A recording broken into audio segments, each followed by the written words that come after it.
गारि नागिरथिंदों आरो बिदि हारसिं सेफ नङा बयबो उन्दुजोबदों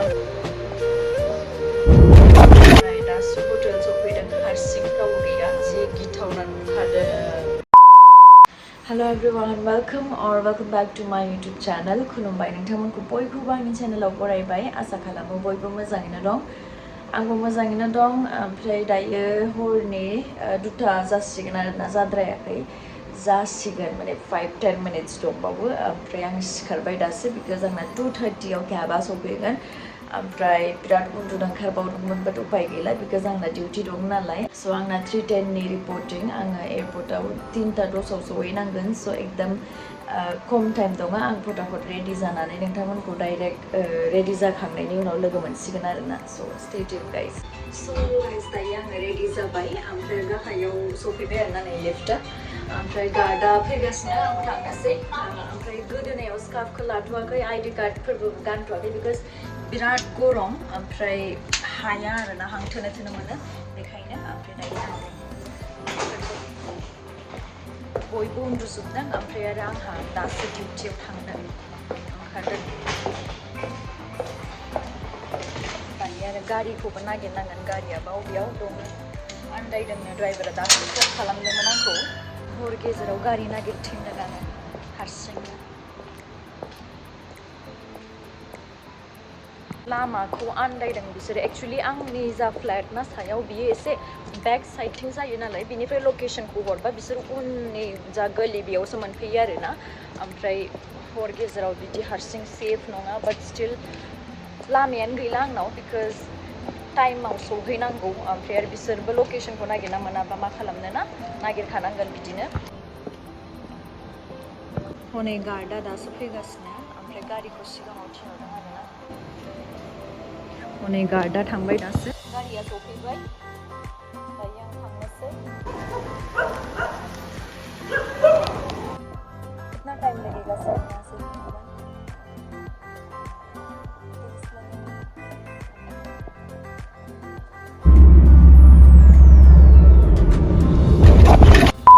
आंना ड्राइभारा ओरैबायदि स्पिडआव गारि सालायदोंमोन ना स्पिड ब्रेकार दङ गैया जेबो नायसनाखै बियो ओमफ्राय आरो थाङै थुङै स्पिड ब्रेकाराव बेसेबांबा गोसानो झटका जाबाय बिनि थाखाय आंनासो सिङा बायसिगौमोन आरोना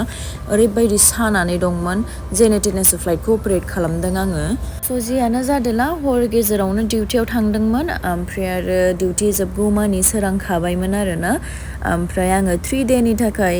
पेटार्नाव थांगासिनो स' जोंथ' एकदम लास्टावसो ओंखारनो मोनो आरोना डिउटि जोबबाथाय गासैबो पेसेन्जार्सफोरखौ डिप्लेन खालामहोनायनि उनावसो स' जोङो दिनै बम्बे लेअभाराव दंफैयो ओमफ्राय आरो बम्बेनि वेदाराबो बिराद मोजां जाना दङमोन जोङो जास्ट मोननैल' साइटआव अपारेट खालामनानै फैदों दिल्लीनिफ्राय हायद्राबादनिफ्राय बम्बे ओमफ्राय बम्बेयाव लेअभार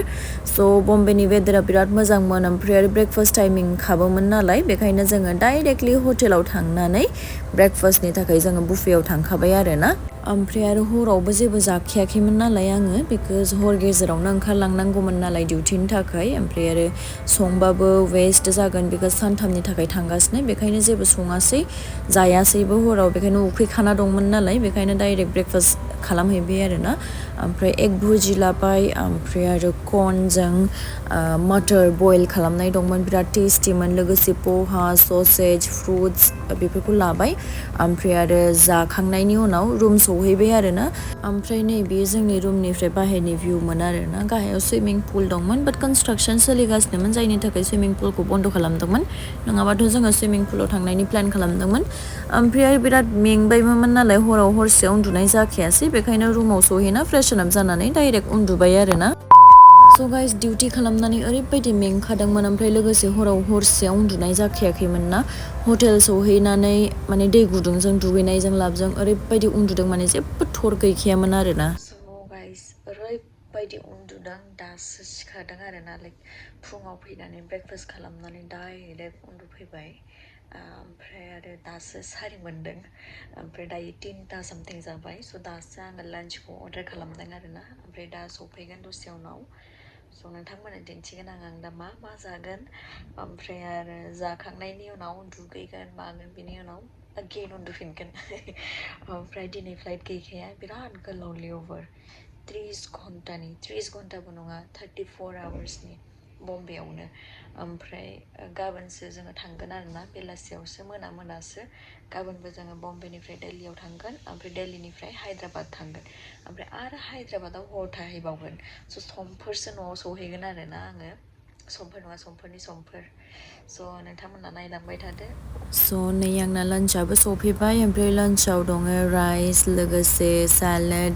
ओमफ्राय आरो गांनै फुलका ओमफ्राय बाटार चिकेन मसाला लोगोसे दालबो दंफायो ओमफ्राय गुलाब जामुन ओमफ्राय स्प्राइट आरोना स' आरामै जानानै उन्दुफिनबाय स' guys same blog next day flight operate खालामनानै आङो हायद्राबाद सफैबाय स' गाइस दायो जागासिनो हरनि माने फुंनि 2:44 अलमस्ट हर गेजेर आरोना ओमफ्राय दासो हटेल सफैदों हारसिं रावबो गैया ओमफ्राय हायद्राबादाव आरोना दा मार्किउरि हटेलाव ओमफ्राय नैबेखौ नुदोंना नोंथांमोना जि गिथावना नुखादों इट्स स' स्केरि आं हारसिंसो आरोना एक्चुलि जा क्रुआ आंजों दंमोन जोङो टटेल साब्रै क्रुमोन नालाय साब्रैयाव माने जोंना बयनाबो हायद्राबादाव लेअभारमोन आरोना बाट जा साथाम क्रुमोन बिसोरो माने एक्चुलि गाबोन आंना माने जों बयनाबो डिउटिया जोङो डिउटि खालामनो थाङामोन आरोना एज ए पेसेन्जार जोङो थांगौमोन बाट बिसोरो माने डिउटिखौ चेन्ज खालामना लादों बिकज गाबोन जोङो ओरैनोबाबो माने पेसेन्जार जानासो थांखागोन नालाय बेखायनो बिसोरो दिनैनो डिपार्चारखौ लाबाय स' बिसोरो दिनै अलमस्ट 5टा 6टासोनि डिपार्चार दं बिसोरना स' आङो थाङासै आरोना आं डिउटिखौ चेन्ज खालामासै बिकज आंनो लेअभार नांगौ बेखायनो आङो लेअभारखौ लाबाय आरोना ओमफ्राय हरनि दुटायाव आङो एयारपर्टनिफ्राय हारसिं माने ड्राइभार दंमोन बाट स्टिल एसे गिनांगौ जायो बेलेग मोनसे स्टेटआव हारसिं बिदि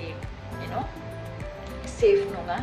ओमफ्राय आरो जि बोरैबा मोनगासिनो आं गिगासिनोमोन ओमफ्राय आरो